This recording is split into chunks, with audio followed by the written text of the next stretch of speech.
Welcome back. This will be a short introduction to section 4.1 of the textbook, Introduction to Eigenvalues and Eigenvectors. I've broken this section up into three parts: eigenvalues and eigenvectors, eigenspace, and eigenvalues of 2 by 2 matrices. Let's begin with eigenvalues and eigenvectors. Now let A be this 2 by 2 matrix, and let x1 and x2 be these two vectors in R2. Now what we want to notice is this. When I take the matrix A and multiply it by that column vector x1, when we carry out that matrix multiplication, we find out that AX1 has components 2 and 4. But what's more interesting is to notice that that means that A times x1 is giving us 2 times the vector x1. AX1 is equal to 2 times x1. Likewise, when I take the matrix A and multiply it by the vector x2, once we carry out that matrix multiplication, we realize that the output vector has components -1 and -1, and that means that A times x2 is -1 times x2. A times x2 is simply the scalar -1 times x2. Now let's think about this phenomenon from the point of view of transformations. Let's think of the matrix A as a transformation of the plane into itself. Now what we're seeing here is that when I apply the transformation A to x1, the output is a scalar multiple of x1. Another way of saying that is the output vector is parallel to the input vector. And likewise with the vector x2, when I apply the transformation A to the vector x2, what's coming out is a scalar multiple of x2. It is parallel to x2. So both x1 and x2 have a property that when the transformation A is applied to them, the output vectors are parallel to them. And we can see this quite clearly if we graph this situation. So we have x1 and x2 in green, and A of x1 and A of x2 in red. And we can see for both of those vectors, x1 and x2, the output vector through the transformation A is parallel to the input vector. Now this leads us to our first important definition. Let A be an n by n matrix, a square matrix. A scalar lambda is called an eigenvalue of A if there is a non-zero vector x such that A times x, or A applied to x, is equal to lambda times x. In other words, the output is parallel to the input when we think of A as a transformation. Now such a vector x is called an eigenvector of A corresponding to lambda. Now it's important to get this right. This eigenvalue, this lambda, could be equal to 0. Lambda can equal 0. But an eigenvector must always be a non-zero vector. Now the collection or the set of all eigenvalues of a matrix A is called its spectrum. Now let's work a problem together. Let A be this 3 by 3 matrix. Let's show that lambda 1 equals 3 is an eigenvalue of this matrix A with corresponding eigenvector with components 0, 3, and 1. Then let's show that lambda 2 equals -2 is also an eigenvalue of this matrix with corresponding eigenvectors 1, 0, 1 and 0, 1, 0. So let's go to the document camera and look at the solution of this problem. Welcome to the document camera. Let's work out the solution to this problem. We've got our 3 by 3 matrix A, and we've got our vectors x1, x2, and x3. And in each case, we're going to multiply A times x1, A times x2, and A times x3. And we're trying to verify that x1 is an eigenvector for lambda 1 equals 3, and that x2 and x3 are eigenvectors corresponding to the eigenvalue of -2. So let's see how this works. So when I do this first matrix multiplication, when I take A times x1, I'm going to get 0, 0, and 0. So 0 plus 0 plus 0 is simply 0. In the second component, I'm going to have the dot product of this second row in this column. So I'll have 0, -6, and 15. And that's going to give me a 9. And then finally, when I take this last dot product, I'll get 0, 0, and 3. And we can see that this is equal to 3 times the vector 0, 3, 1. But 0, 3, 1 is our input vector, so this is simply 3 times the vector x1. So ax1 is equal to 3 times x1, and that means that x1 is an eigenvector corresponding to the eigenvalue of 3. Okay, let's proceed similarly. If I do this next multiplication, a times x2, I'm going to get negative 2, 0, and 0. So negative 2. In this next component, I'm going to get negative 15 plus 0 plus 15. That's going to give me a 0. And then finally, in this last component, it's the dot product of this third row and this column. So negative 5 plus 0 plus 3 is negative 2. And I can write this as negative 2 times the vector 1, 0, 1. And that is our vector x2. So this is simply negative 2 times the vector x2. So we can see that x2 is an eigenvector corresponding to the eigenvalue of negative 2. Finally, let's show that x3 is also an eigenvector for lambda equals negative 2. So let's do this matrix multiplication. We're going to get 0 plus 0 plus 0. So we'll get 0 in the first component. 0 plus negative 2 plus 0. So negative 2 in the second component. And then finally 0 plus 0 plus 0, or 0 in the last component. And we can easily see that this is negative 2 times the vector 0, 1, 0. But 0, 1, 0 is our input vector x3, and so this is simply a negative 2 times x3. That shows that x3 is also an eigenvector corresponding to the eigenvalue of negative 2. Okay, so one important takeaway from this is that a single eigenvalue like negative 2 can have 2 or more independent eigenvectors. These are independent vectors. That's easily checked to see that they're independent. So a single eigenvalue can have 2 or more independent eigenvectors. Our next topic is eigenspace. Now, before we give the proper definition of an eigenspace, let's reformulate the notion of an eigenvalue-eigenvector pair. So let A be an n by n matrix, a square matrix.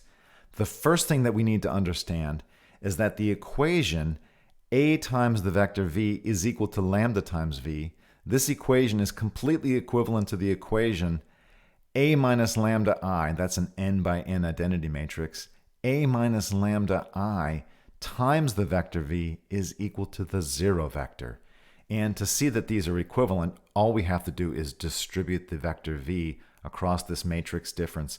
And we'll see that this equation here on the right is completely equivalent to the equation here on the left. All right, now why is that important? Because this tells us that lambda is an eigenvalue of the matrix A if and only if the null space of the matrix A minus lambda I is something more or something other than the 0 vector. Another way of saying this is that the null space of A minus lambda I contains something other than the 0 vector. All right, it is non-trivial. All right, let's trace this down. All right, to say that lambda is an eigenvalue of A means that there's a non-zero vector such that AV is equal to lambda times V. There's a non-zero vector V that satisfies this equation. Now that's equivalent to saying that there's a non-zero vector V that satisfies this equation. But such a vector V is a vector in the null space of the matrix A minus lambda I. And that tells us that the null space of A minus lambda I contains something other than the 0 vector, namely this eigenvector V. All right, so when we think about the eigenvalue, lambda being an eigenvalue of the matrix A, we can immediately know that that means that when I form the matrix A minus lambda I, right, there is something in the null space. There's a non-zero vector in the null space of A minus lambda I. Okay, now what does it mean to say that V is an eigenvector of A corresponding to that eigenvalue lambda. That means that V is in the null space of A minus lambda I, and V is something other than the 0 vector. Now this brings us to the definition of an eigenspace associated with an eigenvalue. Let A be an n by n matrix and let lambda be an eigenvalue of A. The collection of all eigenvectors corresponding to lambda together with the 0 vector is called the eigenspace of lambda and is denoted by E subscript lambda. That's the eigenspace of lambda. Now, from our work on the previous slide, we know that the eigenspace of A corresponding to lambda is simply the null space of the matrix A minus lambda I. In other words, E of lambda is just the null space of the matrix A minus lambda I. Now let's work a problem together. Let A be this 3 by 3 matrix. The matrix A has eigenvalues 2 and 1. This, it turns out to be the spectrum of that matrix A. Find bases for the corresponding eigenspaces E sub 2 and E sub 1. So join me at the document camera for a solution to this problem. All right, welcome to the document camera. In this problem, we've been given this matrix A and 2 of its eigenvalues, and what we're asked to do is work out the eigenspaces associated with each of these eigenvalues. Now, in principle, we know what to do. We simply have to take A minus lambda I in each case and work out the null space of that matrix. So let's go ahead and work out our solution for this first case. So we've got A minus 2 times I. Now, 2 times I is simply going to put a 2 on each of these diagonal elements here. And when I do that subtraction, it's simply going to reduce the diagonal elements by 2, and it will leave all of the off-diagonal elements unchanged. So whenever we do this kind of subtraction, it's pretty easy to see what's going to happen. So in this case, we're going to end up with 3, negative 2, negative 8. Those are unchanged. Negative 2, 0, 4. And then finally 2, negative 1, and negative 5. Okay, now I've gone through the work of row reducing this. When I put this into its reduced row echelon form, we end up with the matrix 1, 0, negative 2, 0, 1, 1, 0, 0, 0. Now we have to work out the null space associated with this matrix, so we're looking for null solutions. We're looking for solutions, let's say, in x1, x2, and x3, where this is augmented by a column of zeros, if you will. Now we can see that this variable x3 is free, and the variables x1 and x2 are bound. So let's set x3 equal to the parameter s. It's free to be whatever it wants. And let's look at these associated equations. So this one tells me that x1 minus 2 times s is equal to 0. Or x1 is equal to twice s. And this second equation tells me that x2 plus s is equal to 0. Or x2 is equal to negative s. And so any null solution is going to be of the following form, right? It's going to be a vector of the form x1, x2, x3, where we can think of x1 as 2 times s, x2 is the negative of s, and x3 is s. And so that's going to be s times the vector 2, negative 1, 1. All right. So all of the vectors in the eigenspace associated with 2 are of this form. So the vector 2, negative 1, 1, for example, will be a basis vector for the eigenspace associated with lambda equals 2. So the way we'd express that, we'd say E2, the eigenspace associated with 2, is equal to the span of this single basis vector. So this eigenspace has dimension 1. We've got one vector in the basis. Okay, now the solution, solution here is going to be a little bit different. This one's going to be a little richer. The dimension here is going to be 2. Let's see why. Now I'm multiplying the identity matrix by 1, and then I'm doing the subtraction. So as before, we're going to see an effect only on the diagonal. Each of these entries will be reduced by 1. All the off-diagonal elements will be the same. So this is going to look like 4, -2, -8, -2, 1, 4, 2, -1, -4. Okay, and once again, I've done the row reduction. This row reduces to the matrix consisting of 1, -5, -2, and then 2 rows of zeros. Now, we're trying to work out all of the solutions to the homogeneous system associated with this matrix. So we can imagine, again, an augmentation by a column of zeros here. Once again, let's think of our columns carrying the variable names x1, x2, and x3. Now, in this case, this is the only bound variable. These two are free. And so what we're going to see is that we can set x2 equal to, let's say, s, x3 is equal to the parameter t, and only x1 will be bound. And we can see that x1 minus 5 times s minus 2 times t is equal to 0. And that tells me that x1 is equal to 5s plus 2t. Now, when we express our null vector, a typical null vector,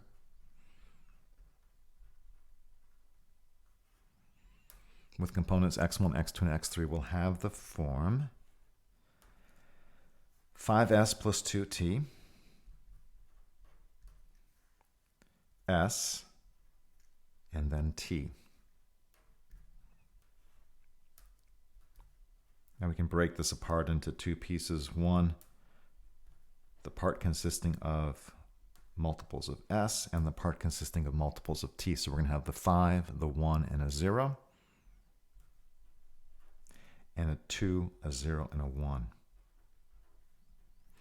So these two vectors, these two independent vectors, will form a basis for the null space of this matrix, and hence these two vectors will form a basis for the eigenspace of this matrix associated with lambda equals 1. So the way we could write that is E1, the eigenspace associated with 1, is equal to the span of these two independent vectors, 5, 1, 0, and 2, 0, 1. So in this case, the dimension of this eigenspace is 2.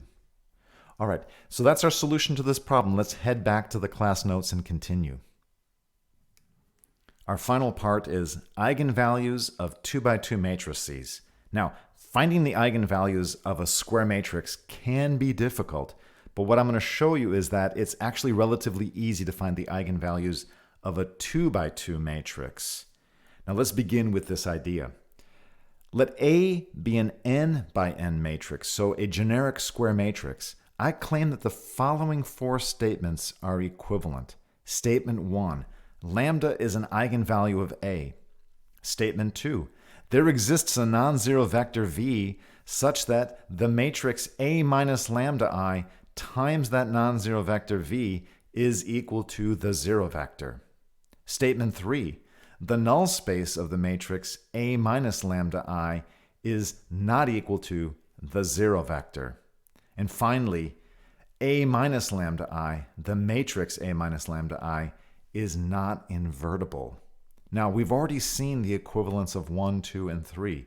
1 and 2 are equivalent by the definition of an eigenvalue and corresponding eigenvector, and 2 and 3 are equivalent by the definition of the null space of a matrix. Now, the equivalence between 3 and 4 is provided to us by our fundamental theorem on invertible matrices, right? A matrix is invertible if and only if its null space is equal to the zero vector. Equivalently, a matrix is not invertible if its null space is not equal to the zero vector. And so the equivalence between 3 and 4 comes to us by way of this fundamental theorem on invertible matrices. So here's what we know. We know that lambda is an eigenvalue of the matrix A precisely when the matrix A minus lambda I is not invertible. Now, why is this particularly helpful when A is a 2 by 2 matrix? Well, we know precisely when a 2 by 2 matrix is not invertible. That can be determined by looking at its corresponding determinant. So let's look at the final piece of the puzzle. Let A be a 2 by 2 matrix, then lambda is an eigenvalue of A if and only if the matrix A minus lambda I is not invertible. And for a 2 by 2 matrix, that's if and only if the determinant of A minus lambda I is equal to 0. Now it turns out that the determinant of this 2 by 2 matrix is always going to be a quadratic polynomial in lambda. So it turns out finding the eigenvalues of A is equivalent to finding the roots of a quadratic polynomial in lambda. And that can always be done either by factoring or the quadratic formula. So we can always find the eigenvalues of a 2 by 2 matrix simply by looking at the corresponding quadratic polynomial and finding its roots. Now let's put this to use. Let's work a problem together. Find the eigenvalues of the 2 by 2 matrix A. Let's go to the document camera and work out the solution to this problem together. All right, welcome to the document camera. In this problem, we're going to take the matrix A and we're going to find its eigenvalues. And since this is the 2 by 2 matrix, we know what we can simply take A minus lambda I, calculate the determinant of that matrix, and see where it's equal to 0. The values lambda for which that polynomial is equal to 0 will correspond to the eigenvalues of this matrix A. So let's form A minus lambda I, and that's easily obtained. We just have to subtract lambda from the diagonal elements.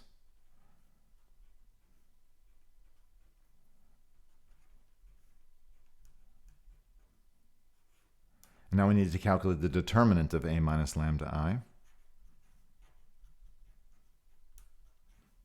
And that's simply going to be the product of these diagonal elements.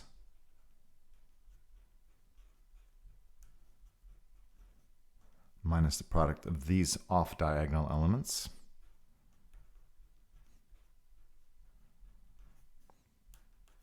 Now when you carry out this calculation, you're going to get a negative 306, a positive 18 lambda, a negative 17 lambda, and a lambda squared. And then because of the double negative here, we'll have plus 294. So simplifying this, we're going to get lambda squared plus lambda minus 12. All right, and this is what's called the characteristic polynomial of this matrix A. So the determinant of A minus lambda I is called the characteristic polynomial. And we want to look at this characteristic polynomial. We want to set it equal to 0 to find out for which values of lambda is this matrix not invertible, right? We want to set this equal to 0 to find the values of lambda for which this matrix is not invertible, and those would have to correspond to the eigenvalues of this matrix A. So let's set this equal to 0.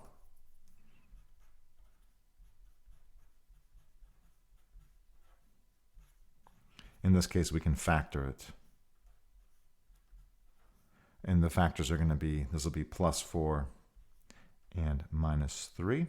And so we can see that the two solutions are going to be lambda equals 3 and lambda equals negative 4. And those would be the two eigenvalues of the matrix A. And in other words, this would be what we call the spectrum of this matrix A. That's the complete list of its possible eigenvalues. All right, let's head back to the class notes. Now, these notions of eigenvalue and eigenvector extend into other number systems, in particular into Z5. So in Z5, let's find the eigenvalues of this 2 by 2 matrix A. So join me at the document camera to work out the details of the solution to this problem. All right, welcome to the document camera. In this problem, we're thinking of this as a matrix whose elements come from Z5, and we're looking for eigenvalues of this matrix in Z5 or from Z5. Now, all of the theory that we've developed about finding eigenvalues still applies in Z5. We just have to be careful. In particular, I'm going to be doing subtraction, but when we think of subtraction in the sense of Z5, we're really thinking about adding the additive inverse. Okay, so we'll see some subtraction, but we just have to remember in the end that it's all being done in kind of the Z5 sense. So in particular, if I'm looking for eigenvalues of A, I'm going to begin, as always, by constructing the matrix A minus lambda I, and that's going to have elements negative lambda, 4, 3, and 4 minus lambda. And then I'm going to compute the determinant of this, set it equal to 0, and see where the determinant is equal to 0. That corresponds to finding values for which this matrix is not invertible. So the determinant of A minus lambda I is going to be negative lambda times 4 minus lambda minus, okay, so 3 times 4 is normally 12, but in the Z5 sense that'll be 2. And so simplifying this, we'll have a minus 4 lambda plus lambda squared minus 2. Now we can write this, we can kind of take care of some of the subtraction here now. We can write this as lambda squared. And instead of writing negative 4 lambda, we can think of subtracting 4 as the same thing as adding 1. So this is lambda squared plus lambda. And instead of subtracting 2, we can think of that as adding 3. So we're looking at the polynomial in Z5, lambda squared plus lambda plus 3.